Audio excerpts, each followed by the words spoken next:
Sir, ಅಧಿಕಾರ ಅಂತ ಬಂದಾಗ ಸುತ್ತಮುತ್ತಲ ಸಂಘಗಳು ಜಾಸ್ತಿ ಆಗ್ತವೆ, ಸಂಗಡಿಗರು ಜಾಸ್ತಿ ಆಗ್ತವೆ. ಅಣ್ಣ ನೀನೇ ಎಲ್ಲ, ನೀನೇ ದೇವರು ಅಂತ ಅನ್ನೋರು ಜಾಸ್ತಿ ಆಗ್ತಾರೆ. ಸೊ ಅದ್ರ ಬಗ್ಗೆ ಮಾತಾಡ್ತಾ ಇದ್ರಿ ನೀವು. ನೋಡಿ, ಇವತ್ತು ಸಿದ್ದರಾಮಯ್ಯನವ್ರ ಹತ್ರ ಮನೆ ಹತ್ರ ಹೋಗಿ ನೀವು ಎಷ್ಟು ಜನ ಅಣ್ಣ ಅಂತ ಕೂಗುವವರಿದ್ದಾರೆ ನೋಡಿ. ಅಧಿಕಾರ ಬಂದಾಗ ಅಣ್ಣ ಅಂತ ಕೂಗುವವರು, ಜೈಕಾರ ಹಾಕುವವರು ಅಕ್ಕಪಕ್ಕ ಇರ್ತಾರೆ. So I am so surprise. ನಿನ್ನೆಯಿಂದ ನಾನು ನೋಡ್ತಾ ಇದ್ದೀನಿ. ನಿನ್ನೆ I am telling you, D K ಅವ್ರ ಹತ್ರನೇ ಅಷ್ಟೇ.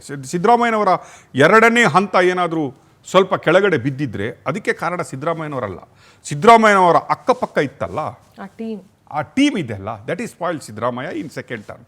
Very straight. ಈಗ ನಾನು ಮೊನ್ನೆಯಿಂದ ಈಗ ನೋಡಿದರೆ ನೀವು ಸಿದ್ದರಾಮಯ್ಯ ಡಿ ಕೆ ಶಿವಕುಮಾರ್ ಅವರ 2 ದಿನದ ಅಕ್ಕಪಕ್ಕಗಳನ್ನು ನೀವು ನೋಡಿದರೆ ಅದೇ ಹುಡುಗರು ಅಲ್ಲಿ ಗನ್ಮ್ಯಾನ್ಗಳಿರುವಾಗ ಆ 10 ಹುಡುಗರು ನಡ್ಕೊಂಡು ಹೋಗೋದು, ಎಲ್ಲಿ ಹೋದ್ರು ಎದುರುಗಡೆ 4. ಅದು ಆಯಿತು, ಆ ಟ್ರೆಂಡ್ ಮುಗೀತು. ನೀವು ಸಿ ಎಮ್, ನಿಮಗೆ ಸೆಕ್ಯೂರಿಟಿಗೆ Z+ ಬೇಕಾದರೂ ಕೊಡ್ತಾರೆ, Y+ ಬೇಕಾದರೂ ಕೊಡ್ತಾರೆ, ಎಲ್ಲ ಪ್ಲಸ್ಗಳಿದ್ದಾವೆ. ಬಿಡಿ ಸ್ವಲ್ಪ ಹುಡುಗರನ್ನು ಆ ಕಡೆ ಈ ಕಡೆ ಬಿಟ್ಬಿಟ್ಟು you should be a professional. ನನಗೆ ಅನಿಸುತ್ತೆ ಅವ್ರು ಮಾಡ್ತಾರಂತ ಅನಿಸುತ್ತೆ.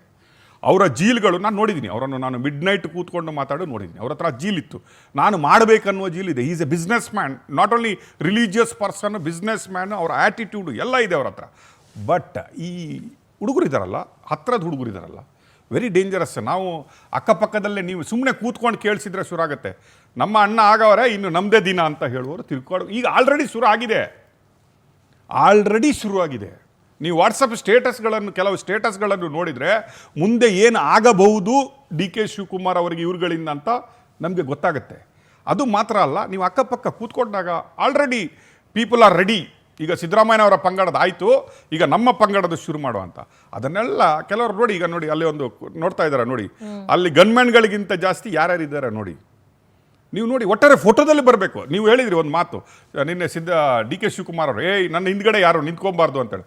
Very good sign, I appreciate. ಏನಕ್ಕೆ ಗೊತ್ತಾ, ಅದೇ ಫೋಟೋ ತೋರಿಸ್ಕೊಂಡ್ಬಿಟ್ಟು ನೋಡು ನಾನು ಅಣ್ಣನ ಹಿಂದೆ ಇದ್ದೆ, ಡೀಲ್ ಮಾಡೋರು ಇದ್ದಾರೆ. I think is the first. I appreciate that is taken first step. ನನ್ನ ಹಿಂದೆ ನಿಂತ್ಕೊಂಡು ನನ್ನ ಫೋಟೋ ತಗೊಂಡ್ಬಿಟ್ಟು ಇದರಿಂದ ನಾಳೆ ಬಿಸ್ನೆಸ್ ಆಗೋದು ಬೇಡ ಅನ್ನೋದನ್ನು. ವಿಧಾನಸೌಧಗ ಸೀಮಿತ ಆಗಬಾರ್ದು, ವಿಧಾನಸೌಧದ ಕಚೇರಿಯಲ್ಲಿ ಅವರು ಅಥವಾ KPCCಯಲ್ಲಿ ನನ್ನ ಹಿಂದೆ ಯಾರು ಕೂತ್ಕೋಬಾರ್ದು ಅಂತ ಹೇಳಿದ್ರೆ, ಬಟ್ ಅದು ಎಲ್ಲ ಕಡೆಗೂ ಫಾಲೋ ಆಗಬೇಕಲ್ಲ. ಹೌದು, ತುಂಬ ಚಾಲೆಂಜಸ್ ಇದೆ ಅವರಿಗೆ. It is challenges, we have listed lot of challenges. But still ಅಕ್ಕಪಕ್ಕದವರಿಂದ, ಈ ಹುಡುಗರುಗಳಿಂದ ಮಾಡಿ. ನೀವು ಅವ್ರಿಗೆ ಏನು ಮಾಡಬೇಕು ಮಾಡಿಬಿಡಿ, ಹತ್ರ ಸೇರಿಸ್ಕೊಂಬಿಡಿ. ಅದಕ್ಕೆ ಮುಂಚೆ ಅವ್ರು ಹೇಳಿದ್ರು, ಇವತ್ತು ಅಧಿಕಾರಿಗಳಿಗೆ ಹೇಳಿದ್ದೀನಿ, ನಾನು ಎಲ್ರಿಗೆ ಹೇಳಿದ್ದೀನಿ, ನನ್ನ ಹೆಸರು ಹೇಳಿ ಅಲ್ಲ, ನಾನು ಹೇಳಿದ್ರು ಮಾಡಬಾರ್ದು, ನೀವು ಕಾನೂನಿನ ಪ್ರಕಾರ ಮಾಡಬೇಕು ಅನ್ನೋದು. That is the biggest statement he made. I am very happy. ಹೇಳೋದು ಮಾತ್ರ ಅಲ್ಲ, ನಾಳೆ ಆ ರೀತಿ ನಡ್ಕೊಳ್ಳೋದಿದೆ ಅಲ್ವಾ. ಹೇಳಿದ್ದು ಎಲ್ಲರ ಚೀಫ್ ಮಿನಿಸ್ಟರ್ಗಳು ಇದನ್ನೇ ಹೇಳಿರೋದು. ನೀವು ನೋಡಿ, ನೀವು ಯಾವ ಚೀಫ್ ಮಿನಿಸ್ಟರು ಎಲ್ಲ ಕರಪ್ಷನಲ್ಲಿ ಜೈಲಿಗೆ ಹೋಗಿದಾರಲ್ಲ, ಮೋಸ್ಟ್ ಕರಪ್ಟ್ ಲಾಲು ಪ್ರಸಾದ್ ಯಾದವ್ ಜೈಲಿಗೆ ಹೋಗ್ಬಿಟ್ರಲ್ಲ, ಅವರು ಹೇಳಿದ್ದಿದೆ. ಬಂದಾಗ ಫಸ್ಟ್ ಬಂದು ಕೂತ್ಕೊಂಡು ಮಾತಾಡೋದಿದೆ, ಏನು ಕರಪ್ಷನ್ ಫ್ರೀ ಗವರ್ಮೆಂಟ್ ಕೊಡಬೇಕಂತ ನಾನು ಡಿಸೈಡ್ ಮಾಡಿದ್ದೀನಿ. ಫ್ರೀ ನಾನು ಅದನ್ನು ಮಾಡದೇ ಇಲ್ಲ. ನಾನು ಅಧಿಕಾರಿಗಳಿಗೆ ಸ್ಟ್ರಿಕ್ಟ್ ಇನ್ಸ್ಟ್ರಕ್ಷನ್. ನಾಳೆ ಇಷ್ಟೆಲ್ಲ ಹೇಳಿ ನಿಮ್ಮವರು ಏನಾದರೂ ಒಂದು ಚಿಕ್ಕ it is, we love him, we respect him, we want him. Today why we are talking like this ಅಂತ ಹೇಳಿದ್ರೆ, ನಾವು ಇದನ್ನು ಯಾಕೆ ಹೇಳ್ತಾ ಇದ್ದೀವಿ ಈ ಮೀಡಿಯಾದಲ್ಲಿ ಕೂತ್ಕೊಂಡು ಹೇಳಿದರೆ, we want he to continue for long. Successful chief minister ಆಗಲಿ. ಅವರೇ ಹೇಳ್ದಂಗೆ ಅವರು ಹಿಸ್ಟ್ರಿ ಓದೋದು ಬೇಡ, ಹಿಸ್ಟ್ರಿ ಅಂಡರ್ಸ್ಟ್ಯಾಂಡ್ ಮಾಡೋದು ಬೇಡ, ಹಿಸ್ಟ್ರಿ ಬರೀಲಿ ಅಂತ ನಮಗೂ ಖುಷಿ ಇದೆ. ಇನ್ನೊಂದು ಹೇಳ್ತೀನಿ ಕೇಳಿ, ಹಿಸ್ಟ್ರಿ 2 ಟೈಪ್ದಿದೆ. ಹಿಸ್ಟ್ರಿ ಒಂದೇ ಟೈಪ್ದು ಹಿಸ್ಟ್ರಿ ಅಲ್ಲ, 2 ಕಡೆಯ ಹಿಸ್ಟ್ರಿ ಇತಿಹಾಸಗಳಿದ್ದಾವೆ. ಗಾಂಧೀಜಿಯನ್ನು ನೆನಪಿಸ್ಕೊಳ್ಳುವ ಹಿಸ್ಟ್ರಿ ಇದೆ, ಹಿಟ್ಲರನ್ನು ನೆನೆಸ್ಕೊಳ್ಳುವ ಹಿಸ್ಟ್ರಿನೂ ಇದೆ. ಹಿಸ್ಟ್ರಿಯಲ್ಲಿ 2 ಹಿಸ್ಟ್ರಿ ಇದೆ. ನಮಗೆ ಡಿ ಕೆ ಶಿವಕುಮಾರ್ ಅವರು ಗಾಂಧೀಜಿ ಥರದ ಹಿಸ್ಟ್ರಿ ಕ್ರಿಯೇಟ್ ಮಾಡಲಿ ಅಂತ, ಅವರು ಅದನ್ನೇ ಬರೀಲಿ ಅಂತ ಇರೋದು. That is what today we warn him. Sir, ನಿಮ್ಮ ಅಕ್ಕಪಕ್ಕದವ್ರು ಹಿಂಗಿದ್ದಾರೆ, ಸ್ವಲ್ಪ ನಿಮ್ಮನ್ನು ನೀವು ತಿದ್ಕೊಬೇಕು. ಎಷ್ಟೋ ಕಷ್ಟಪಟ್ಟಿದ್ದೀರಿ, ಜೈಲಿಗೆ ಹೋಗಿದ್ದೀರಿ, TRಗೆ ಹೋಗಿದ್ದೀರಿ, ಪಾರ್ಟಿಗಾಗಿ ನೀವು ಏನೇನು ಮಾಡಿಲ್ಲ. ಯಾವುದೋ ನಿನ್ನೆ ನೋಡ್ತೀರಿ, ಒಂದು ಬ್ಯಾರಿಕೇಡನ್ನು ಆ ಏಜಲ್ಲಿ ಹತ್ತಾರೆ ಅವರು, ಮೇಲೆ ಹೋಗಲಿಕ್ಕೆ ಹತ್ತುಬಿಟ್ರು ನಿಲ್ತಾರೆ. Everything is done. 50 ಕಿಲೋಮೀಟರ್ ಪಾದಯಾತ್ರೆ, ಎವ್ರಿಥಿಂಗ್, ಕಣ್ಣಲ್ಲಿ ನೀರು ಎಲ್ಲ ಆಗಿದೆ. ಬಟ್ ಟುಡೇ ನಿಮ್ಮ ತಮ್ಮನೇ ಹೇಳ್ತಾ ಇದ್ರು, ನನ್ನ ಅಣ್ಣ ಮುಖ್ಯಮಂತ್ರಿ ಆಗುವ ಕನಸು ಒಂದು ಲಾಸ್ಟ್ ನನ್ನ ಆಸೆ ಲೈಫದ್ದು ಅಂತ. ಎಲ್ಲ ಕೊಟ್ಬಿಟ್ಟಿದ್ದಾರೆ ದೇವರು. But be careful. ಅದನ್ನು ಅಷ್ಟೇ ನೀಟಾಗಿ ಕ್ಲೀನಾಗಿ ಮಾಡಿದರೆ I am sure you will create a good history ಅಂತ ಹೇಳ್ತಾ I think we will go for next challenges. What are the challenges? ಸಾಕಷ್ಟು ಚಾಲೆಂಜಸ್ ಗಳಿದೆ. ಡಿಕೆ ಸರ್ಕಾರ ನೂತನ ಸಿಎಂ ಹಾದಿ ಹೂವಿನ ಹಾಸಿಗೆ ಅಂತೂ ಖಂಡಿತವಾಗ್ಲೂ ಅಲ್ಲ. It is not a bed of roses. ನೂತನ ಸಿಎಂ ಡಿಕೆಶಿ ಮುಂದುಗಡೆ ಸಾಲು ಸಾಲು ಸವಾಲುಗಳಿದ್ದಾವೆ. ಜಿಬಿಎ ಎಲೆಕ್ಷನ್, ಸ್ಥಳೀಯ ಸಂಸ್ಥೆಗಳ ಚುನಾವಣೆಗಳ ಸವಾಲಿದೆ. ಪಂಚ ಗ್ಯಾರಂಟಿಗಳ ಭಾರ ಹೊರೋದು ಅಷ್ಟು ಸುಲಭ ಅಲ್ಲ. ಗ್ರೇಟರ್ ಬೆಂಗಳೂರಿನ ಸಮಗ್ರ ಅಭಿವೃದ್ಧಿ ದೊಡ್ಡ ಚಾಲೆಂಜ್. ಮುಂಗಾರು ಮಳೆ ಅವಾಂತರ ತಡೆಯೋದು ಕೂಡ ದೊಡ್ಡ ಸವಾಲು. 2028ರ ಎಲೆಕ್ಷನ್ಗೆ ಕಾಂಗ್ರೆಸ್ ಪಕ್ಷ ಸಜ್ಜುಗೊಳಿಸುವಂತಹ ಹೊಣೆಗಾರಿಕೆ. ಈ ಒಂದು ಅವರು ಕೆಪಿಸಿಸಿಗೆ ಅಧ್ಯಕ್ಷ ಗಾದಿಗೆ ರಾಜೀನಾಮೆಯನ್ನ ಕೊಟ್ಟಿದ್ರು. ಕೆಪಿಸಿಸಿಗೆ ಹೊಸ ಸಾರಥಿ ಇದ್ರು. ಆಸ್ ಅ ಮುಖ್ಯಮಂತ್ರಿ ಡಿಕೆ ಶಿವಕುಮಾರ್ ಮೇಲೆ ಪಕ್ಷ ಸಜ್ಜುಗೊಳಿಸುವ ಹೊಣೆಗಾರಿಕೆ ಇದೆ. ಸಿಎಂ ಡಿಕೆ ಶಿವಕುಮಾರ್ ಎದುರಿಸಬೇಕಾಗಿದೆ ಸಾಲು ಸಾಲು ಸವಾಲುಗಳು. ನಾನು ಹೇಳ್ತೀನಲ್ಲ, ಕೆಲವೊಂದು ವೈಯಕ್ತಿಕ ಸವಾಲುಗಳು ಕೂಡ ಇದಾವೆ. ಕೇವಲ ಪ್ರೊಫೆಷನಲ್ ಚಾಲೆಂಜಸ್ ಮಾತ್ರ ಇಲ್ಲ DK ಶಿವಕುಮಾರ್ಗೆ. he is supposed to face personal challenges ಕೂಡ ಹೌದು.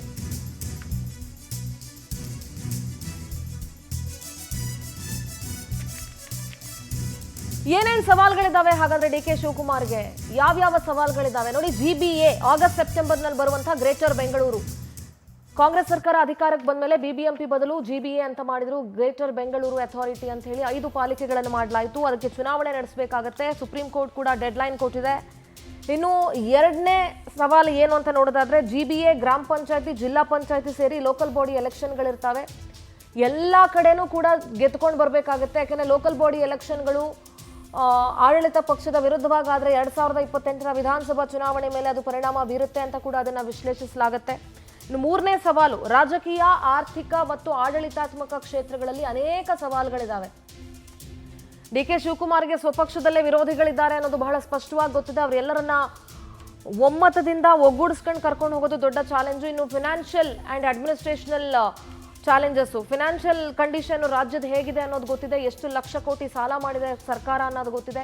ಸೊ ಹೀಗಿರುವಾಗ ಆರ್ಥಿಕ ಸ್ಥಿರತೆಯನ್ನು ಕಾಪಾಡ್ಕೊಂಡು ಹೋಗಬೇಕಾಗತ್ತೆ. ಆರ್ಥಿಕವಾಗಿ ರಾಜ್ಯವನ್ನು ಭದ್ರವಾಗಿ ನೋಡ್ಕೊಳ್ಬೇಕಾಗತ್ತೆ. ಇನ್ನು ಅಡ್ಮಿನಿಸ್ಟ್ರೇಷನ್ ವಿಚಾರಕ್ಕೆ ಬಂದಾಗಲೂ ಕೂಡ ಸಾಕಷ್ಟು ಸವಾಲುಗಳಿದ್ದಾವೆ. ಬೇರೆ ಬೇರೆ ಇಲಾಖೆಗಳಲ್ಲಿ ಲೂಪ್ ಹೋಲ್ಸ್ ಇದ್ದಾವೆ. ಕರಪ್ಷನ್ ಚಾರ್ಜಸ್ ಇದೆ ಎಷ್ಟೋ ಇಲಾಖೆಗಳ ಮೇಲೆ. ವರ್ಗಾವಣೆ ದಂಧೆಗಳ ಚಾರ್ಜಸ್ ಇದೆ. ಸೊ ಇದೆಲ್ಲ ಸವಾಲುಗಳನ್ನು ಮೆಟ್ಟಿ ನಿಲ್ಲಬೇಕಾಗತ್ತೆ. ಇನ್ನು 4ನೇ ಸವಾಲು, ಪಂಚ ಗ್ಯಾರಂಟಿಗಳ ಭಾರ ಹೊರೋದು ಸಿಎಂಗೆ ಕಷ್ಟ ಆಗ್ಬೋದು. ಬಿಕಾಸ್ DCM ಆಗಿದಾಗ ಸ್ವತಃ ಡಿಕೆ ಶಿವಕುಮಾರ್ ಹೇಳಿದ್ರು, ಎಸ್ ಗ್ಯಾರಂಟಿಗಳು ನಮಗೆ ಭಾರ ಆಗ್ತಾ ಇದೆ. ಸೊ ಆ ಭಾರ ಆದರೂ ಕೂಡ ನಾವು ಇದನ್ನ ಮುನ್ನಡೆಸ್ಕೊಂಡು ಹೋಗ್ತೀವಿ, ಯಾವುದೇ ಕಾರಣಕ್ಕೂ ಇದನ್ನ ನಿಲ್ಲಿಸೋ ಮಾತಿಲ್ಲ ಅಂತ. At the same time Gruhalakshmi ಯೋಜನೆಯಲ್ಲಿ ಸ್ವಲ್ಪ ಸ್ಕ್ರೂಟಿನಿ ಮಾಡ್ತೀವಿ ಅಂತ ಕೂಡ CM ಇದ್ದ ಸಂದರ್ಭದಲ್ಲಿ ಡಿಕೆ ಶಿವಕುಮಾರ್ ಹೇಳ್ತಾ ಇದ್ರು. ಸೊ ಹಾಗಾಗಿ ಪಂಚ ಗ್ಯಾರಂಟಿಗಳ ಭಾರ ಹೊರೋದು ಕಷ್ಟ ಆಗ್ಬಹುದು. ಈಗ ಆಲ್ರೆಡಿ ಅವರು CM ಆದಮೇಲೆ ವಿದ್ಯಾರ್ಥಿಗಳಿಗೆ ಎಲ್ಲ ವಿದ್ಯಾರ್ಥಿಗಳಿಗೂ ಉಚಿತ ಬಸ್ ಪಾಸನ್ನ ಬೇರೆ ಘೋಷಿಸಿದ್ದಾರೆ. ಸೊ ಇದೆಲ್ಲವನ್ನ ಹೇಗೆ ಬ್ಯಾಲೆನ್ಸ್ ಮಾಡ್ತಾರೆ ಅನ್ನೋದು it will be a biggest challenge. ಇನ್ನು 5ನೇ ಸವಾಲು, ಬೆಂಗಳೂರು ಸಮಗ್ರ ಅಭಿವೃದ್ಧಿ, ಮುಂಗಾರು ಮಳೆಗೆ ಸಜ್ಜಾಗೋದು. ಪ್ರತಿ ಸಲ ಬೆಂಗಳೂರು ಜೋರಾಗಿ ಒಂದು ಅರ್ಧ ತಾಸು ಮಳೆ ಬಂದರೆ ಸಾಕು, ಕೆಲವು ಅಪಾರ್ಟ್ಮೆಂಟ್ಗಳು ಮುಳುಗೋಗ್ತವೆ, ಅಂಡರ್ಪಾಸ್ಗಳು ಮುಳುಗೋಗ್ತವೆ, ಮರಗಳು ಬೀಳ್ತವೆ. ಸೊ ಸಾಕಷ್ಟು ಸಮಸ್ಯೆ ಇದೆ. ಸಮಗ್ರ ಬೆಂಗಳೂರಿನ ಅಭಿವೃದ್ಧಿ ಇದೆಯಲ್ಲ, ಇಡೀ ರಾಜ್ಯ ಒಂದು ತಕ್ಕಡಿಗೆ ಹಾಕಿದ್ರೆ ಬೆಂಗಳೂರೇ ಒಂದು ತಕ್ಕಡಿಗೆ ಹಾಕಬೇಕು ಅಂತ ಪರಿಸ್ಥಿತಿ ಇದೆ.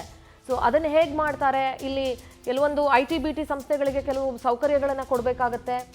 ಇನ್ನು 6ನೇ ಸವಾಲು, ಗುಂಡಿ ಮುಕ್ತ ರಸ್ತೆಗಳು, IT-BTಗೆ ಮೂಲ ಸೌಕರ್ಯ ಕಲ್ಪಿಸುವಂಥ ಸವಾಲಿದೆ.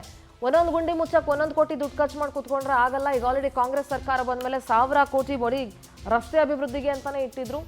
ಡಿಕೆ ಶಿವಕುಮಾರ್ ಸರ್ಕಾರದಲ್ಲಿ 2000 ಕೋಟಿ ಇಟ್ಟಿದ್ದಾರೆ. ಸೊ ಎಷ್ಟು ಕೋಟಿ ದುಡ್ಡು ಇಟ್ಟರು ಅನ್ನೋದಕ್ಕಿಂತ ಹೆಚ್ಚಾಗಿ ಎಷ್ಟು ಕೆಲಸವನ್ನ ಅಲ್ಲಿ ಇಂಪ್ಲಿಮೆಂಟ್ ಮಾಡ್ತಾ ಇದ್ದಾರೆ ಅನ್ನೋದು ಇಂಪಾರ್ಟೆಂಟ್ ಆಗುತ್ತೆ. IT-BT ಕಂಪನಿಗಳಿಗೆ ಮೂಲ ಸೌಕರ್ಯ ಕೊಡಬೇಕಾಗತ್ತೆ. 7ನೇ ಸವಾಲು, ಸಿದ್ದರಾಮಯ್ಯ ಮತ್ತು ಅವರ ಬಣದ ನಾಯಕರ ಅಸಹಕಾರವನ್ನ ಎದುರಿಸೋದು.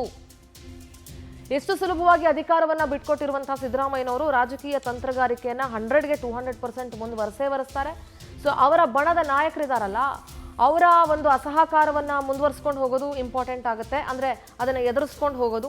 ಇನ್ನು 8ನೇ ಸವಾಲು, 2028ಕ್ಕೆ ರಾಜ್ಯದ ವಿಧಾನಸಭಾ ಎಲೆಕ್ಷನ್ಗೆ ಪಕ್ಷವನ್ನ ಸಜ್ಜುಗೊಳಿಸುವ ಹೊಣೆ ಇದೆ.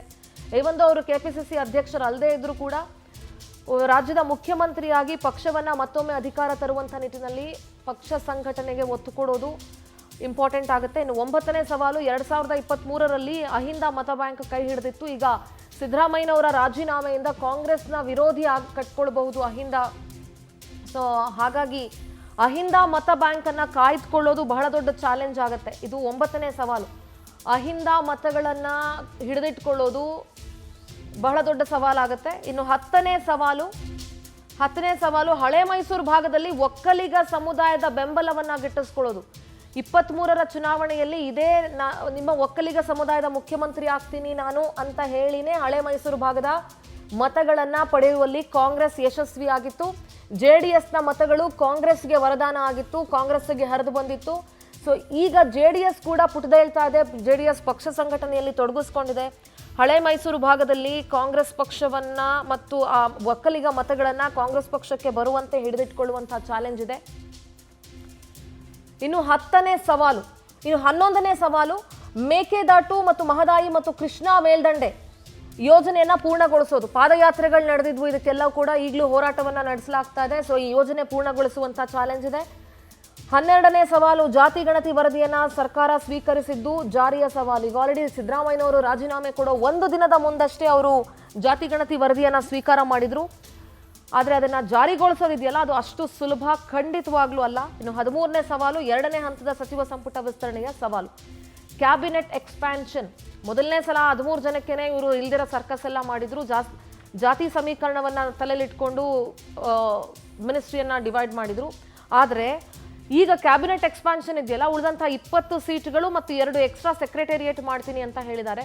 ಸೊ ಅದನ್ನ ಯಾವ ರೀತಿ ಮಾಡ್ತಾರೆ, ಬಡದಾಟ ಇದರಲ್ಲಿ ಮತ್ತೆ ಮುಂಚೂಣಿಗೆ ಬರುವಂಥ ಸಾಧ್ಯತೆಗಳಿರುತ್ತೆ. ಇದು professional challenges DK Shivakumar power TV face ಮಾಡಿರುವಂಥದ್ದು. ಪವರ್ ಟಿವಿ ಲಿಸ್ಟ್ ಔಟ್ ಮಾಡಿದ DK ಶಿವಕುಮಾರ್ ಅವರು ಫೇಸ್ ಮಾಡಬೇಕಾಗಿರುವಂಥ ಚಾಲೆಂಜ್ಗಳು. ಇದನ್ನ ಹೊರತುಪಡಿಸಿನೂ ಅವರಿಗೆ ವೈಯಕ್ತಿಕ ಸವಾಲುಗಳು ಇದ್ದಾವೆ. ಅಕ್ರಮ ಹಣ ವರ್ಗಾವಣೆ ಬಗ್ಗೆ ಇಡಿ ನಡೆಸ್ತಾ ಇರೋ ತನಿಖೆ ಇರ್ಬೋದು ಅಥವಾ CBI ತನಿಖೆ ಇರ್ಬೋದು. ವೈಯಕ್ತಿಕ ಚಾಲೆಂಜ್ಗಳನ್ನು ಕೂಡ ಅವರು ಎದುರಿಸಬೇಕಾಗಿದೆ. ಸರ್, ಆಲ್ರೆಡಿ ಒಂದು 13 ಪ್ರೊಫೆಷನಲ್ ಚಾಲೆಂಜಸ್ ಇಂಪಾರ್ಟೆಂಟು ಮತ್ತು 2 ವೈಯಕ್ತಿಕ ಚಾಲೆಂಜಸ್ಗಳನ್ನು ಪವರ್ ಟಿವಿ ನೀಟಾಗಿ ಲಿಸ್ಟ್ ಔಟ್ ಮಾಡಿದೆ. ಬಹುಶಃ DK ಶಿವಕುಮಾರ್ ಅವರು ಈ ಪಾಯಿಂಟ್ಗಳನ್ನು ಗಮನದಲ್ಲಿ ಇಟ್ಕೊಂಡು ಇದ್ರ ಮೇಲೆ ವರ್ಕೌಟ್ ಮಾಡಿದ್ರು he could become a successful CM. Sir, ಏನು ಹೇಳ್ತೀರಿ? ರಾಜಕೀಯವಾಗಿ ಈಸ್ ಎ ಸ್ಟ್ರಾಂಗ್ ಪರ್ಸನ್.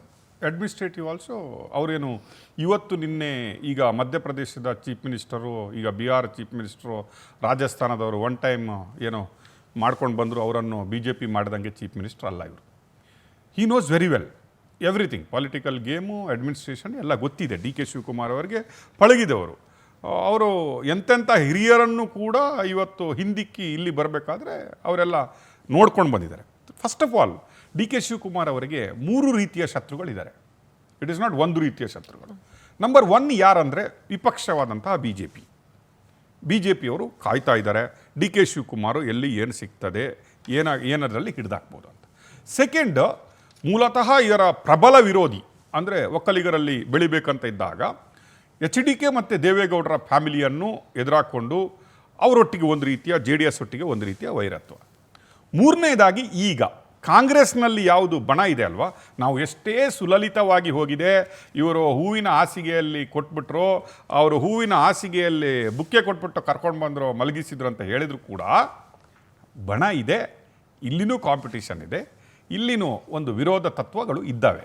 ಅದರಲ್ಲಿ ಇವತ್ತಿನ ಒಂದು ಚೆಕ್ಮೇಟ್ ನೋಡಿ ನೀವು, ಅದು BK ಹರಿಪ್ರಸಾದ್ ಅವರನ್ನು KPCC ಅಧ್ಯಕ್ಷೆಯನ್ನು ಮಾಡಿದ್ರಲ್ಲ, that is not easy for DK Shivakumar. ಏನಕ್ಕಂದರೆ ಅಲ್ಲಿನೂ ಒಂದು ಕಾಂಗ್ರೆಸ್ ಹೈಕಮಾಂಡ್ ಒಂದು ಚೆಕ್ಮೇಟ್ ಇಟ್ಟಿದೆ ಅಂತ ನನಗನ್ನಿಸ್ತಾ ಇದೆ. ಯಾಕಂದರೆ BK ಹರಿಪ್ರಸಾದ್ ಅವರ ಮೊದಲ ಸ್ಟೇಟ್ಮೆಂಟ್, ಅಧಿಕಾರ ಏನಾದರೂ ನಿಮಗೆ ಬೇಕಾದರೆ DK ಶಿವಕುಮಾರ್ ಹತ್ರ ಹೋಗಿ, ಏನಾದರೂ ನಿಮಗೆ ಪಕ್ಷ ಬೇಕಂತ ಹೇಳಿದರೆ BK ಹರಿಪ್ರಸಾದ್ ಹತ್ರ ಬನ್ನಿ ಅನ್ನುವ ಸ್ಟೇಟ್ಮೆಂಟ್ ಇದೆಲ್ಲ, ದಟ್ ಈಸ್ ಲಿಟಲ್ ವರಿಡ್. ಈಗ ನಂಬರ್ 1 ನೀವು ಹೇಳಿದ್ರಿ, ಫಸ್ಟ್ ಚಾಲೆಂಜ್ ಏನಂದರೆ ಮುಂದೆ ಬರುವಂತಹ ಎಲೆಕ್ಷನ್ಗಳು, ಅಂದರೆ ಸ್ಥಳೀಯ ಚುನಾವಣೆಗಳು ಬರ್ತಾ ಇದ್ದಾವೆ. ಒಂದು GBA ಎಲೆಕ್ಷನ್, ಗ್ರೇಟರ್ ಬ್ಯಾಂಗ್ಳೂರು ಏನು ಎಲೆಕ್ಷನ್ ಇದೆ, ಅದು supreme court is given A final verdict. ನೀವು ಆಗಸ್ಟ್ ಒಳಗಡೆ ಈ ಎಲೆಕ್ಷನನ್ನು ನೀವು ಮುಗಿಸ್ಬೇಕು ಅನ್ನೋದು. ಅದರ ನಂತರ ಜಿಲ್ಲಾ ಪಂಚಾಯತ್ ಇದೆ, ತಾಲೂಕ್ ಪಂಚಾಯತ್ ಇದೆ, ಪಂಚಾಯತ್ ಎಲೆಕ್ಷನ್ಗಳು ಬರ್ತವೆ, ಉಳಿದ ಮುನ್ಸಿಪಲ್ ಎಲೆಕ್ಷನ್ಗಳು ಇದ್ದಾವೆ. ನಾವು ಚಾಲೆಂಜ್ ಅಂದರೆ ಏನು? DK ಶಿವಕುಮಾರ್ ನೀವು ಹೇಳ್ಬೋದು, KPCC ಅಧ್ಯಕ್ಷ ಅಲ್ಲ, ಈಗ BK ಹರಿಪ್ರಸಾದ್ ಅವರಾಗಿದ್ದಾರೆ. ಗ್ರೇಟರ್ ಬ್ಯಾಂಗ್ಳೂರು ಬಗ್ಗೆ ನಾವು ಮಾತಾಡೋಣ. ಹರಿಪ್ರಸಾದ್ ಆಗಿದ್ದಾರೆ, ಹೌದು, ನೀವು ಹೇಳಿದಾಗೆ ಒಬ್ಬ ಪಕ್ಷದ ಏನು ಅಧ್ಯಕ್ಷನಾಗಿ ಅಷ್ಟೇ ಡಿ ಕೆ ಶಿವಕುಮಾರ್ ಅವರಿಗೆ ಈಗ ಸಿದ್ದರಾಮಯ್ಯನವರಿಂದ ಈಗ ತಾನೇ ಬಂದಿದೆ. ಸಿದ್ದರಾಮಯ್ಯನವರ ಆಡಳಿತದಲ್ಲಿ ಈಗಾಗಲೇ 2 ಎಲೆಕ್ಷನ್ ಮೊನ್ನೆ 2 ಎಲೆಕ್ಷನನ್ನು ಗೆದ್ಕೊಂಡು ಬಂದಿದ್ದಾರೆ. ಬೈ ಎಲೆಕ್ಷನ್ ಎಲ್ಲ ಸಕ್ಸಸ್ಫುಲ್ ಎಲೆಕ್ಷನನ್ನು ಮಾಡಿ ಸಿದ್ದರಾಮಯ್ಯನವರು ಇಲ್ಲಿ ಬಿಟ್ಟುಕೊಟ್ಟಿದ್ದಾರೆ.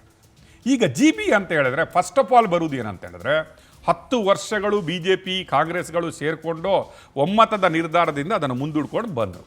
ಈಗ ಡಿ ಕೆ ಶಿವಕುಮಾರ್ ಅವರು ಕಳೆದ 3 ವರ್ಷದಲ್ಲಿ ಬ್ಯಾಂಗ್ಳೂರು ಡೆವಲಪ್ಮೆಂಟ್ ಮಿನಿಸ್ಟರ್ ಆಗಿದ್ದರು. ಅವರು ಅತಿ ಜವಾಬ್ದಾರಿಯುತವಾದ 2 ಖಾತೆಗಳು ಅವರ ಹತ್ರ ಇತ್ತು. ಒಂದು ನೀರಾವರಿ ಮತ್ತು ಇದಿತ್ತು. ಈಗ ಇಲ್ಲಿ ಏನಾದರೂ ಬ್ಯಾಂಗ್ಳೂರಿನ ನಿಮಗೆ ಗೊತ್ತಿದೆ ಬ್ಯಾಂಗ್ಳೂರಿನ ಸ್ಥಿತಿ ಯಾವ ಥರ ಇದೆ, ಬ್ಯಾಂಗ್ಳೂರಿನಲ್ಲಿ ಯಾವ ರೀತಿಯ ರಸ್ತೆಗಳಿದ್ದಾವೆ, ಬ್ಯಾಂಗ್ಳೂರಿನಲ್ಲಿ ಯಾವ ರೀತಿಯ ರಾಜಕಾಲುವೆಗಳಿದ್ದಾವೆ, ಬ್ಯಾಂಗ್ಳೂರಿನಲ್ಲಿ ಯಾವ ರೀತಿಯ ಗುಂಡಿಗಳಿದ್ದಾವೆ, ಬ್ಯಾಂಗ್ಳೂರಲ್ಲಿ ಯಾವ ರೀತಿಯ ಡೆವಲಪ್ಮೆಂಟ್ಗಳು ಆಗಿಲ್ಲ. ಕೆಲವು ಸಲ ಟ್ವಿಟ್ಗಳನ್ನು ನಾವು ನೋಡಿದ್ವಿ, ಸೀನಿಯರ್ ಟ್ವಿಟ್ಗಳು ಯಾವ್ಯಾವ ರೀತಿ ಟ್ವಿಟ್ ವಾರ್ಡ್ಗಳು ಕಾರ್ಪೊರೇಟ್ ಕಂಪನಿಗಳಿಂದ ಶುರುವಾಗಿದೆ.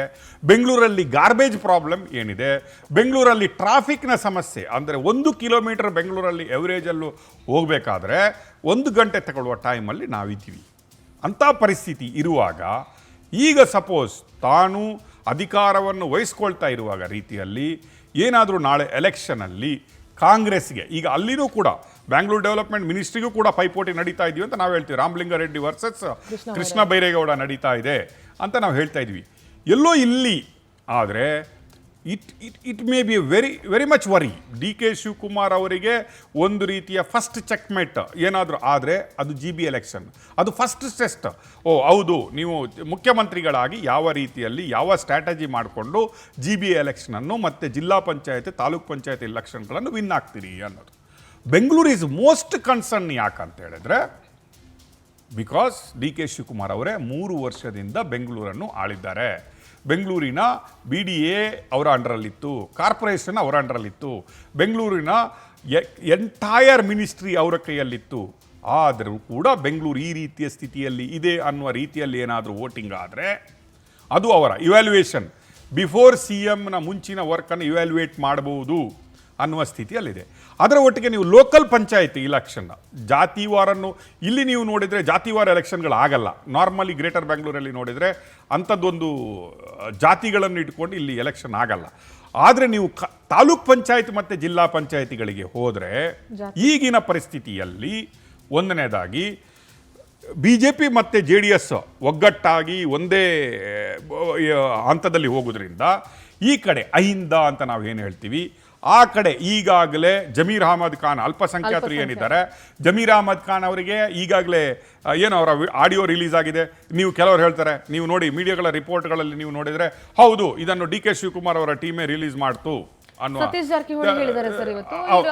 ನಮ್ಗೆ ಜಮೀರ್ ಅಹಮದ್ ಖಾನ್ ಬೇಕು, ಅವ್ರ ಅಗತ್ಯತೆ ಇದೆ ಅಂತ ಹೇಳ್ತಾರೆ. ಈಗ ಅವರಿಗೆ ಎಲ್ಲೋ ಮಿನಿಸ್ಟ್ರಿ ಫಸ್ಟ್ ಲಿಸ್ಟಿಂದ ಹೋಗಿದೆ, ಅವರು ನಿನ್ನೆ ಅರ್ಧಕ್ಕೇನೆ ಎದುಕೊಂಡು ಬೇರೆ ಹೋಗಿದ್ದಾರೆ, ಮುನಿಸ್ಕೊಂಡು ಹೋಗಿದ್ದಾರೆ. ಇವತ್ತು ಸತೀಶ್ ಜಾರಕಿಹೊಳಿ ಹೊಡ್ತಾರೆ ಅವರಿಗೆ ನಮ್ಮ ಬೇಕು ಅಂತ. ಈಗ ಸಿದ್ದರಾಮಯ್ಯನವರು ಹೌದು ಖುಷಿಯಾಗಿ ಬಿಟ್ಕೊಟ್ಟಿದ್ದಾರೆ. ನಮಗೆಲ್ಲ ನೋಡಿದಾಗ ಒಳಗಡೆ ಎಷ್ಟು ಖುಷಿ ಇದೆ, ಒಳಗಡೆ ಎಷ್ಟು ನೋವಿದೆ ಅಂತ ಯಾರಿಗೂ ಗೊತ್ತಿಲ್ಲ. Political strategy is always like that. Political ಮೂವ್ಗಳು ಆ ರೀತಿಯಾಗಿ ಇರ್ತವೆ. ಆಗ ಇರುವಾಗ ಈಗ ಈ ಅಹಿಂದ ಫ್ಯಾಕ್ಟರನ್ನು ಯಾವ ರೀತಿಯಾಗಿ ತಾಲೂಕ್ ಪಂಚಾಯತ್ ಮತ್ತು ಜಿಲ್ಲಾ ಪಂಚಾಯತಿಗಳಲ್ಲಿ ಅದನ್ನು ಎಳ್ಕೊಬೋದು.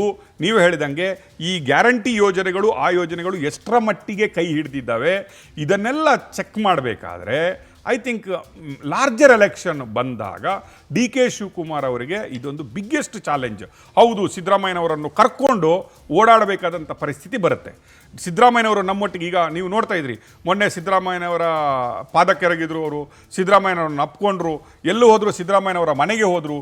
ನಿನ್ನೆನೋ ಈ ಒಂದು ಸರ್ಕಸ್ ಇದೆ ಅಲ್ಲ, ಡಿ ಕೆ ಶಿವಕುಮಾರ್ ಅವರು ಇನ್ನು ಈ 2 ವರ್ಷ ಸಿದ್ದರಾಮಯ್ಯನವರನ್ನು ಪ್ರತಿದಿನ ಕರ್ಕೊಂಡು ಹೋಗುವ ಸ್ಥಿತಿ ಬರುತ್ತೆ. ಯಾಕಂದರೆ 2028ಕ್ಕೂ ಕೂಡ ಡಿ ಕೆ ಶಿವಕುಮಾರ್ ಹೇಳ್ತಾರೆ ಇದನ್ನೂ ನೀವು ಬರ್ಕೊಳ್ಳಿ. ಲಾಸ್ಟ್ ಎಲೆಕ್ಷನಲ್ಲಿ ಅವ್ರು ಹೇಳಿದರು 136 ಇದನ್ನು ಬರ್ಕೊಳ್ಳಿ, ಅದೇ ಆಗುತ್ತೆ ಅಂತ ಹೇಳಿದ್ರು. It is not A prediction, it's A calculation. Practically ನೀವು ಕೌಂಟಿಂಗಲ್ಲಿ ನೋಡಿದರೆ 136 ಬಂತು. ಮೊನ್ನೆ ಪ್ರೆಸ್ ಕಾನ್ಫರೆನ್ಸಲ್ಲಿ ಕೂತ್ಕೊಂಡು ಅವ್ರು ಹೇಳಿದರು ಈಗ ಇದನ್ನು ಬರ್ಕೊಳ್ಳಿ, 2028 ಕಾಂಗ್ರೆಸ್ ಸರ್ಕಾರ ಬರುತ್ತೆ, ಅಲ್ಲೂ ಕೂಡ ಡಿ ಕೆ ಶಿವಕುಮಾರ್ ಇರ್ತಾನೆ ಅಂತ. ಅದು ಇರಬೇಕಾದ್ರೆ ಅದು ಡಿ ಕೆ ಶಿವಕುಮಾರ್ ಅವರಿಗೂ ಗೊತ್ತು, ಕಾಂಗ್ರೆಸ್ಗೂ ಗೊತ್ತು, ಇಲ್ಲಿ ಸಿದ್ದರಾಮಯ್ಯನವರನ್ನು ಮುನಿಸಿದ ಹಾಗೆ ನೋಡಿಕೊಂಡು ಅವರನ್ನು ಪ್ರತಿ ಹೆಜ್ಜೆಗೂ ಡಿ ಕೆ ಶಿವಕುಮಾರ್ ಅವರು ಒಲಿಸ್ಕೊಂಡು ಅವರನ್ನು ಸಂತೈಸಿಕೊಂಡು ಕರ್ಕೊಂಡು ಹೋದರೆ ಮಾತ್ರ ಆ ಓಟ್ಗಳನ್ನು ನಾವು ಕೇಂದ್ರೀಕರಿಸಿ GBA ಎಲೆಕ್ಷನ್ ಆಗಲಿ ಅಥವಾ ಉಳಿದ ಎಲೆಕ್ಷನ್ಗಳಾಗಲಿ ವಿನ್ ಮಾಡಬಹುದು ಅಂತಂಥ ಸನ್ನಿವೇಶ ಇದೆ. ಇಲ್ಲ, strategy again you say strategy. BJP ಮತ್ತು JDSನ ಸ್ಟ್ರಾಟಜಿಗೆ ಇವರು ಯಾವ ರೀತಿಯಾಗಿ ಕೌಂಟರ್ ಕೊಡ್ತಾರೆ ಅನ್ನೋದು ಇದೆ. ನೀವು ಲಾಸ್ಟ್ ಟೈಮ್ ಎಲೆಕ್ಷನಲ್ಲಿ ನೀವು ನೋಡಿದ್ರೆ ಹೌದು, ಮೈಸೂರಿನ ಹಳೆ ಮೈಸೂರಿನಿಂದ ಹಿಡಿದು ಎಲ್ಲರೂ ಒಕ್ಕಲಿಗರು ಡಿ ಕೆ ಶಿವಕುಮಾರ್ ಅವರೊಟ್ಟಿಗೆ ನಿಂತ್ಕೊಂಡ್ರು. ಹೌದು, ಡಿ ಕೆ ಶಿವಕುಮಾರ್ ಮತ್ತು ದೇವೇಗೌಡ ಕುಟುಂಬದಲ್ಲಿ ಒಂದು ಕಾಂಪಿಟಿಷನ್ ಇದೆ, ಒಕ್ಕಲಿಗರ ಲೀಡ್ರ್ ಯಾರಾಗುವುದು ಅನ್ನೋದು. So D K Shivakumar is almost taken over that. ಈಗ ದೇವೇಗೌಡರ ನಂತರ ಯಾರು ಒಕ್ಕಲಿಗರಿಗೆ ಲೀಡ್ರು, ಒಂದು ಗ್ರೇಟ್ ಲೀಡರ್ ಆಗ್ಬೋದಂದರೆ ಅದನ್ನು ತನ್ನನ್ನು ತಾನು ಡಿ ಕೆ ಶಿವಕುಮಾರ್ ಅವರು ಪ್ರೂವ್ ಮಾಡ್ಕೊಂಡು ಬಂದರು. ಇವತ್ತು ಒಕ್ಕಲಿಗರು, ಆಲ್ ಒಕ್ಕಲಿಗರ್ಸ್ ಆರ್ ಪ್ರೌಡ್. ಹೌದು, ಇವತ್ತೊಬ್ಬ ಒಕ್ಕಲಿಗ ನಮ್ಮ ಮಗ ಚೀಫ್ ಮಿನಿಸ್ಟರ್ ಆಗಿದ್ದಾರೆ. ಹೌದು, ಕರ್ನಾಟಕಕ್ಕೆ ಒಂದು ಸೇವೆ ಮಾಡೋ ಯೋಗ ಸಿಕ್ಕಿದೆ ಅಂತ. ಬಟ್ ಈ ಲಾಸ್ಟ್ ಟೈಮ್ ಎಲೆಕ್ಷನಲ್ಲಿ ಅವರು ಕೇಳಿದರು, ನಿಮ್ಮ ಮಗ ನಾನು ಎಲೆಕ್ಷನ್ ಚೀಫ್ ಮಿನಿಸ್ಟರ್ ಆಗ್ತಾ ಇದ್ದೀನಿ, ನಿಮಗೆ ಒಂದು ಚಾನ್ಸ್ ಇದೆ ನನ್ನನ್ನು ಚೀಫ್ ಮಿನಿಸ್ಟರ್ ವೋಟ್ ಹಾಕಿ. ಹೌದು, ದಟ್ ಚಾನ್ಸ್ ಈಸ್ ಓವರ್. ನಾವು ನೀಟ್ ಪರ್ಫಾರ್ಮೆನ್ಸ್. ನೀವು ಒಕ್ಕಲಿಗರೊಟ್ಟಿಗೆ ಎಷ್ಟು ನಿಂತ್ಕೋತೀರಿ, ಅವರನ್ನು ಎಷ್ಟು ಕನ್ವಿನ್ಸ್ ಮಾಡ್ತೀರಿ, ಎಷ್ಟು ಅವರೊಟ್ಟಿಗೆ ನಿಮ್ಮೊಟ್ಟಿಗೆ ಖುಷಿ ಇದ್ದಾರೆ. ಈಗ ಸಿದ್ದರಾಮಯ್ಯನವ್ರ ಹತ್ರ ನೋಡಿದರೆ ನೀವು ಕುರುಬರು ಸಿದ್ದರಾಮಯ್ಯನೊಟ್ಟಿಗೆ ಸ್ಟ್ರೈಟ್ ಬ್ಲೈಂಡ್ ಆಗಿ ನಿಂತ್ಕೊಂಡ್ಬಿಡ್ತಾರೆ ಇವತ್ತು. ಯಾಕಾದರೆ ಸಿದ್ದರಾಮಯ್ಯನವರು ಅದೇ ರೀತಿಯಾಗಿ ಕುರುಬರೊಟ್ಟಿಗೆ ನಿಂತ್ಕೊಂಡಿದ್ರು ಅನ್ನೋದು. ಈಗ ಡಿ ಕೆ ಶಿವಕುಮಾರ್ ಅವರಿಗೂ ಆ ಚಾಲೆಂಜ್ ಇದೆ. ತನ್ನ ಏನು ಒಕ್ಕಲಿಗ ಸಮುದಾಯವನ್ನು ಅವರೊಟ್ಟಿಗೆ ಒಂದು ಕಮ್ಯುನಿಟಿಯಾಗಿ ಒಟ್ಟಿಗೆ ಕರ್ಕೊಂಡು ಹೋಗುವ ಜವಾಬ್ದಾರಿ ಇದೆ. ಅದು ಖಾಲಿ ಬಾಯಿ ಮಾತುಗಳಿಂದ ಮಾಡಿದರೆ ಆಗಲ್ಲ. ಇಷ್ಟರವರೆಗೆ ಹಿ ವಾಂಟೆಡ್ ದಟ್ ಪೋಸ್ಟ್. ನಾನು CM ಆಗಲಿ ನಾನು ಮಾಡ್ತೀನಿ, ನಾನು CM ಆಗಲಿ ನಾನು ಮಾಡ್ತೀನಿ ಅಂತ ಹೇಳ್ಕೊಂಡು ಬರ್ಬೋದಿತ್ತು ಇಷ್ಟರವರೆಗೆ. ನೀವು ನನ್ನನ್ನು CM ಮಾಡಿ ನಾನು ಮಾಡ್ತೀನಿ. ಈಗ ನೀವು ಆಗಿದ್ದೀರಿ, ಈಗ ಆಗಿದ್ದಾರೆ ಅವರು. ಈಗ ಆಗಿರೋದ್ರಿಂದ ಇನ್ನು ನಾನು ಆದರೆ ಅಂತ ಹೇಳಲಿಕ್ಕಾಗಲ್ಲ, ಇನ್ನು ಮಾಡಬೇಕಾದ ಸ್ಥಿತಿಗೆ ಬಂದಿದ್ದಾರೆ. How he prove himself for Okkaligas, ಆ ಟ್ರಸ್ಟನ್ನು ದೇವೇಗೌಡರು ಕುಮಾರಸ್ವಾಮಿ ಅವರು ಬಿಲ್ಡ್ ಮಾಡಿದಂತಹ ಟ್ರಸ್ಟನ್ನು ಬ್ರೇಕ್ ಮಾಡಿಬಿಟ್ಟು, ಹೌದು ನಾನು ಲೀಡ್ರು, ನಾನು ಮಾಡ್ತೀನಿ ಅನ್ನುವ ಟ್ರಸ್ಟನ್ನು ಡಿ ಕೆ ಶಿವಕುಮಾರ್ ಅವರು ಒಕ್ಕಲಿಗರಲ್ಲಿ ಮೊಳಕೆ ಒಡಿಸಿದ್ದಾರೆ. ಬಟ್ ಅದನ್ನು ಈಗ ನೀರೆರೆದು ಗಿಡ ಮಾಡುವಂಥ ಸ್ಥಿತಿಗೆ ಬಂದಿದ್ದಾರೆ. If he fails there, then again that benefits to other families waiting to take over the leadership. ಅಲ್ಲಿಗೆ ಬರುತ್ತೆ. ಅದೇ ದಟ್ ಇಸ್. ಈಗ ನೀವು ಬಿಜೆಪಿಯಲ್ಲಿ ನೋಡಿದ್ರೆ ಒಕ್ಕಲಿಗ ಲೀಡರ್ ಇಲ್ವಾ? ಇದ್ದಾರೆ. ಅಶೋಕ್ ಇದ್ದಾರೆ, ಈಗ ಅಶ್ವಥ್ ನಾರಾಯಣ್ ಇದ್ದಾರೆ, ಅಲ್ಲಿ ಆ ಕಡೆ ರವಿ ಇದ್ದಾರೆ, ಎಲ್ಲರಿದ್ದಾರೆ. ಈ ಕಾಂಪಿಟಿಷನ್ ಇದೆಲ್ಲ. ಈಗ ಲಿಂಗಾಯತರ ಮತ ಮತ್ತೆ ಒಕ್ಕಲಿಗರ ಮತಗಳು ಮತ್ತೆ ಕುರುಬ ಮತ್ತೆ ಅಹಿಂದ ಮತಗಳು ಅಂತ ಹೇಳುವಾಗ, ಅಹಿಂದ ಮತ್ತೆ ಕುರುಬ ಮತ್ತೆ ಈ ಕಮ್ಯುನಿಟಿಗೆ ಬಂದಾಗ ಸಿದ್ದರಾಮಯ್ಯನವರು ಮಾಸ್ ಲೀಡರ್ ಆಗಿ ಒಬ್ರು ಇದ್ದಾರೆ. ಅಲ್ಪಸಂಖ್ಯಾತರ ಅಂತ ಬಂದಾಗ, ಈಗ ಲಿಂಗಾಯತರ ಅಂತ ಬಂದಾಗ ನೀವು ಯಡಿಯೂರಪ್ಪನವರನ್ನು ನೋಡ್ಬೋದು. ಹೌದು, ಯಡಿಯೂರಪ್ಪನವರ ಲಿಂಗಾಯತರು ಏನು ಯಾವುದೇ ಷರತ್ತಿಲ್ಲದೆ ನಿಂತ್ಕೊಳ್ತಾರೆ ಅಂತ ಹೇಳೋದು. ಈಗ ಒಕ್ಕಲಿಗರಲ್ಲಿ ಈ ಒಂದು ಏನಿದೆ ಸ್ಪೇಸ್ ಇತ್ತು, ಆ ವಾಕ್ಯೂಮ್ ಅನ್ನು ಈಗ ಡಿ ಕೆ ಶಿವಕುಮಾರ್ ಅವರು ಫಿಲ್ ಮಾಡಲಿಕ್ಕೆ ನೋಡ್ತಾ ಇದ್ದಾರೆ. That is one more biggest challenge. ನಾವು ಥರ್ಡ್ ಚಾಲೆಂಜ್ ಹೇಳ್ತಾ ಇದ್ದೀವಿ, ಆರ್ಥಿಕತೆ ಮತ್ತು ಆಡಳಿತಾತ್ಮಕ ಸವಾಲುಗಳಂತ. ಆರ್ಥಿಕತೆ, yes, D K Shivakumar DCM ಆಗಿದ್ದಾಗ ಅವರೇ ಒಪ್ಕೊಂಡಿದ್ರು, ಆರ್ಥಿಕ ಸ್ಥಿತಿಗೆ ನಮ್ಮ ಗ್ಯಾರಂಟಿಗಳು ಪೆಟ್ಟು ಕೊಡ್ತಾ ಇದ್ದಾವೆ, ಆರ್ಥಿಕ ಸ್ಥಿತಿಗೆ ನಮ್ಮದು ಗ್ಯಾರಂಟಿಗಳಿಂದಾಗಿ ಪ್ರಾಬ್ಲಮ್ ಆಗ್ತಾ ಇದ್ದಾವೆ, ನಾವು ಅದನ್ನು ರೀವೆರಿಫೈ ಮಾಡಬೇಕು, ಅದನ್ನು ಥಿಂಕ್ ಮಾಡಬೇಕು, ಅದನ್ನು ಕಟ್ ಡೌನ್ ಮಾಡಬೇಕು ಅಂತ ಹೇಳಿದ್ದು ಇದೆ. And one decision is took. I think it's A good decision ಅಂತ ಹೇಳ್ಬೋದು. ಸಿದ್ದರಾಮಯ್ಯನವರು 17 ಬಜೆಟ್ ಮಾಡಿದ್ದಾರೆ. ಯಾವ ಬಜೆಟಲ್ಲೂ ನಮ್ಮ ಆರ್ಥಿಕ ಅವರನ್ನು ಫೈನಾನ್ಷಿಯಲ್ ತಜ್ಞನನ್ನಾಗಿ ಇಟ್ಕೊಂಡು, ಆರ್ಥಿಕ ತಜ್ಞನನ್ನಾಗಿ ಇಟ್ಕೊಂಡು ಅವ್ರು ಮಾಡ್ತಾಯಿದ್ರು. ನಿನ್ನೆ second appointment after advocate general, second appointment is ಆರ್ಥಿಕ್. ಯಾಕಂದರೆ ಸಿದ್ದರಾಮಯ್ಯನವರ ಆ ಒಂದು ಬಜೆಟ್ಗಳ ಹಿಂದೆ, ಆ ಒಂದು ಆರ್ಥಿಕತೆ ಏನು ಪ್ಲ್ಯಾನ್ಗಳ ಹಿಂದೆ ಆರ್ಥಿಕ್ ಅಂತವರ ಬ್ರೈನ್ ಇದೆ ಅಂತ ಹೇಳಿಕೊಂಡು, I think for first time is experiencing this ಅಂತ ಹೇಳೋದಕ್ಕೆ ಆರ್ಥಿಕನ್ನು ಕರ್ಕೊಂಡು ಬಂದ್ದಾರೆ. I think that helps, that is the good move. I think that is a brilliant move from D K Shivakumar ಅಂತ ಅನಿಸುತ್ತೆ. ಆಡಳಿತಾತ್ಮಕವಾಗಿ ನೀವು ಹೇಳಿದ್ರಿ, ಇವತ್ತು ನಾವು ನೋಡಿದ್ವಿ, ಎಲ್ಲರನ್ನು ಕರೆದ್ರು, ಎಲ್ರಿಗೆ ಒಂಥರ ವಾರ್ನಿಂಗ್ ಕೊಟ್ಟರು, ನನಗೆ ಇದು ತಗೊಂಡು ಬನ್ನಿ, 15 ದಿನದಲ್ಲಿ ಪ್ಲ್ಯಾನಿಂಗು. ಅದು ನಾವು ಹೇಳ್ತೀವಿ, ಅಷ್ಟು ಮೂಮೆಂಟ್ ಇದೆ ಅಲ್ವಾ, ತುಕ್ಕು ಹಿಡಿದ ಇದನ್ನು ಅಷ್ಟು ಬೇಗ ನಾನು ಪಾಲಿಶ್ ಮಾಡಿ ಸರಿ ಮಾಡ್ತೀನಿ ಅಂತ ಹೇಳೋದು, it may be too early to say. But there is a problem. There is lot of problem. ಈಗ ನೀವು ನೋಡಿದರೆ ಕಳೆದ ಗವರ್ಮೆಂಟ್ಗಳಲ್ಲಿ ಗವರ್ಮೆಂಟ್ ಅವರ ಸಂಬಳನೇ 5-6 ತಿಂಗಳು ಕೆಲವರಿಗೆ ಇನ್ನೂ ಬಂದಿಲ್ಲ. Government is not able to pay some of the salaries also ಅಂತ ನಮಗೆ ಗೊತ್ತಿದೆ.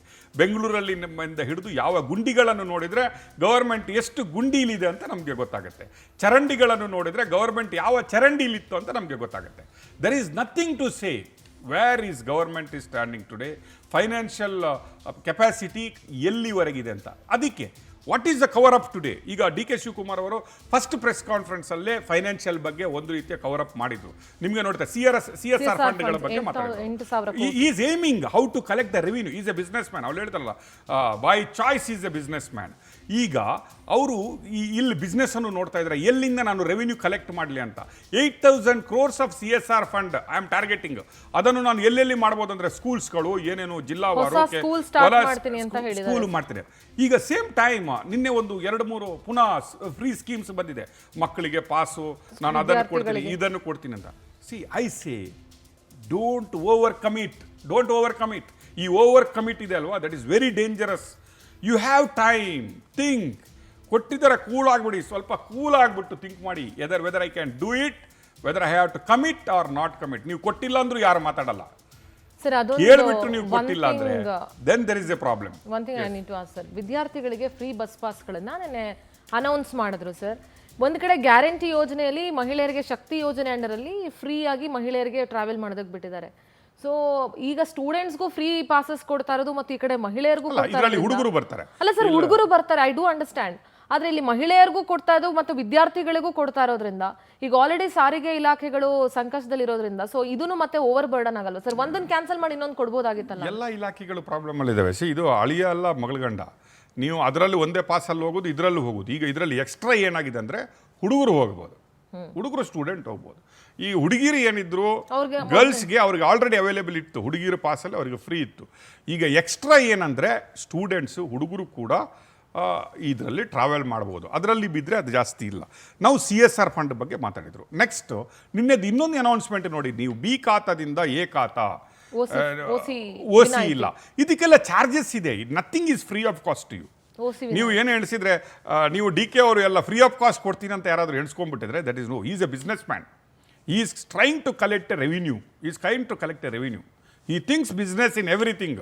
ಅವ್ರು ಒಬ್ಬನ ಹತ್ರ 5 ನಿಮಿಷ ಮಾತಾಡಬೇಕಾದ್ರೂ ಥಿಂಕ್ ಮಾಡ್ತಾರೆ, ಇದರಲ್ಲಿ ಏನಾದರೂ ಬೆನಿಫಿಟ್ ಇದೆಯಾ ಇಲ್ಲ, otherwise get out, don't waste my time, don't waste your time ಅಂತ ಹೇಳುವಂತಹ ಪರ್ಸನಾಲಿಟಿ ಅವ್ರದ್ದು. ಸೊ ಹಿ ಥಿಂಕ್ಸ್ ಎ ಖಾತಾ ಬಿ ಖಾತಾ, ಏನು ಬಿ ಖಾತಾದಿಂದ ಎ ಖಾತಾ ಕನ್ವರ್ಷನು, NOC ಇದೆಲ್ಲ ಇದೆ ಅಲ್ವಾ. ದಿಸ್ ಈಸ್ ಆಲ್ ನಾಳೆ ರೆವಿನ್ಯೂ ಜನ್ರೇಷನ್ ನ್ಯೂ ಮೋಡ್. ನಿಮಗೆ ಏನಿದೆ ಹೈಯೆಸ್ಟ್ ರೆವಿನ್ಯೂ ಮೋಡ್ ಏನಿದೆ, ಒಂದು GST ಇಂದ ಬರೋದು.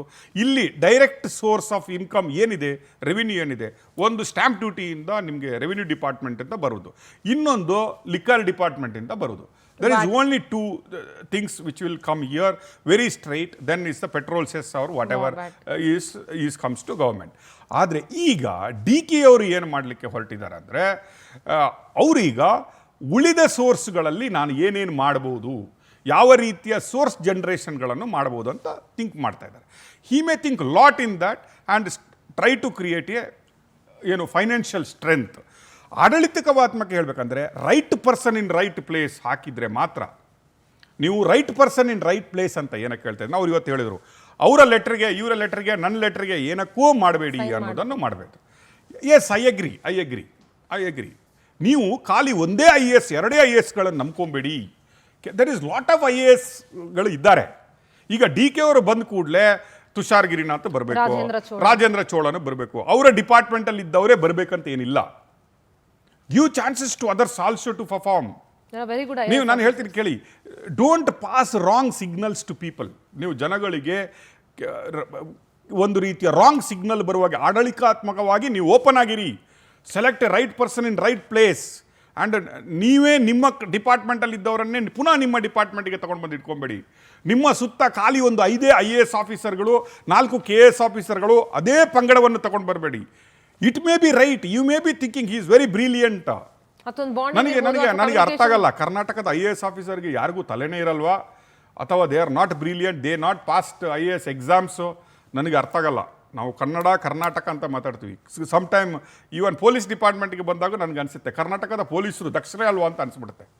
That is what I feel some time. Alright, sir, ನಾನು ಅದ್ರ ಹೇಳ್ತಾ ಬಗ್ಗೆ ಇರೋದು ಮಾತಾಡ್ತೀನಿ, sir. When it comes to administration, ನೀವು ಹೇಳಿದ್ರಿ fair, free, corruption free. Yes, I appreciate. But ನಿಮ್ಮ ಎಲ್ಲ ಮೂವ್ಗಳು, ನಾವು I don't say you are doing wrong. ನಮ್ಮ ರಿಕ್ವೆಸ್ಟ್ ಏನಂದರೆ ನಿಮ್ಮ every move, because you are ನಾವು ವಾಚ್ಡ್ ಫ್ರಮ್ ಆಲ್. ನಿಮ್ಮನ್ನು ಡಿ ಕೆ ಅವರು ಹೆಂಗಿರ್ತಾರೆ, ಡಿ ಕೆ ಅವರು ಹೆಂಗೆ ರಾಜ್ಯಭಾರ ಮಾಡ್ತಾರೆ, ಇಷ್ಟು ಸ್ಟ್ರಗಲ್ ಮಾಡ್ತಾಯಿದ್ರು. ವೆರಿ ಸಕ್ಸಸ್ಫುಲ್ ಬಿಸ್ನೆಸ್ ಮ್ಯಾನ್, ದೊಡ್ಡ ಹಳ್ಳಿಯಲ್ಲಿ ಅಷ್ಟು ಚಿಕ್ಕ ಕುಟುಂಬದಿಂದ ಬಂದು ಕೃಷಿಕರಾಗಿ ಇಲ್ಲಿವರೆಗೆ ಬಂದವರು ಯಾವ ರೀತಿ ಒಂದು ಸಿ ಎಮ್ ಈ ಜೀಲಲ್ಲಿ ಇಟ್ಕೊಂಡು ಬಂದಿದ್ರು ಅಂತ ಹೇಳೋದಕ್ಕೆ everybody is watching you, entire India, not Karnataka. D K ನೀವು ನೋಡ್ತೀರಿ, ಮೊನ್ನೆ ಕೇರಳಂಗೆ ಹೋದಾಗ ಡಿ ಕೆ ಅಂತ ನಾನು ಒಂದು ಸಲ ನಾಗ್ಪುರ್ಗೆ ಎಲೆಕ್ಷನ್ಗೆ ಹೋಗಿದ್ದೆ ನಾಗ್ಪುರ್ಗೆ. ಸರ್ ಎಲ್ಲಿಯವರು ಅಂತ ಹೇಳಿದ್ರು, ಕರ್ನಾಟಕದವರು. Oh sir, we are D K fans ಅಂತ ಹೇಳ್ತಾ ಇದ್ರು. Now I am saying him to everybody is watching you. ನಿಮ್ಮ ಮೂಮೆಂಟ್ಗಳು, ನಿಮ್ಮ ಅಪಾಯಿಂಟ್ಮೆಂಟ್ಗಳು, ನಿಮ್ಮ ಸುತ್ತ ಇರುವವರನ್ನು, ನಿಮ್ಮ ಆ ನಡೆ ಇದೆ ಅಲ್ವಾ, ಕ್ವಶನ್ ಮಾರ್ಕ್ ಆಗದಿರುವ ಹಾಗೆ ನೋಡುವಂತಹ ಏನು ಜವಾಬ್ದಾರಿ ಡಿ ಕೆ ಅವ್ರಿಗಿದೆ.